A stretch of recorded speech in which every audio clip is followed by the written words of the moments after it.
વખતે જરાક થોડીક નાજુક છે એટલે તેઓ જતા રહ્યા છે. તેઓ અત્યારે અહીંયા આગળ હાજર નથી. અમે બધા લોકો તમારો ખૂબ ખૂબ આભાર માનીએ છીએ. આવતા વર્ષનું મારું નાટક અત્યારથી નક્કી થઈ ગયું છે અને એનું ટાઇટલ છે માંગુ 10 આપે 20 જય દ્વારકાધીશ. અને હોપફુલી જો નાટક સારું ગયું તો આવતા વર્ષે ફરી પાછું અહીંયા આગળ અમે નાટક ભજીશું. ને યાદ રાખજો, હું શું કહું છું, નાટક સારું ગયું તો જ. એટલે મુંબઈ જે છે ને તમારા માટે શબરી બને છે, એ ચાખે એ બધા બોર મીઠા હોય પછી જ અહીંયા આવે.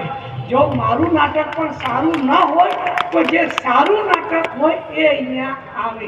એટલે તમને હંમેશા દર વર્ષે એક સારું નાટક જોવા મળશે જ મળશે અને એનો અમને સૌને ખૂબ આનંદ છે. તમને પણ આનંદ થશે. આ જ રીતે નાટકો તમે લોકો માણતા રહેજો. તમને ખૂબ મજા આવશે અને ખૂબ આનંદ આવશે. આવી ઠંડીમાં પણ તમારો ફેરો ફોગટ નહીં જાય. Thank you so much.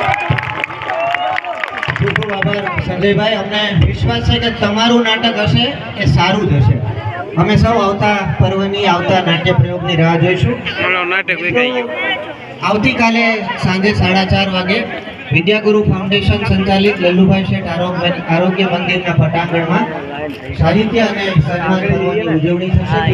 Morari બાપુની સંગીતી હશે અને આશીર્વાદ મળશે. સાથે સાથે ઓસ્માન મીર, આમિર મીર અને જાણીતા મોટિવેશનલ સ્પીકર નેહલ ગઢવીની પણ ઉપસ્થિત હશે. સાંજે 4:30 વાગે આપ સૌ આરોગ્ય મંદિરમાં ઉપસ્થિત રહેશો. વિદ્યાગુરુ ફાઉન્ડેશન વતી નિમંત્રણ છે. પુનઃ સૌનો ખૂબ ખૂબ આભાર. શુભરાત્રી. એ માછનરીને જીવવા વાળા ખેલા ભાઈ ઘુઘરા વાળા.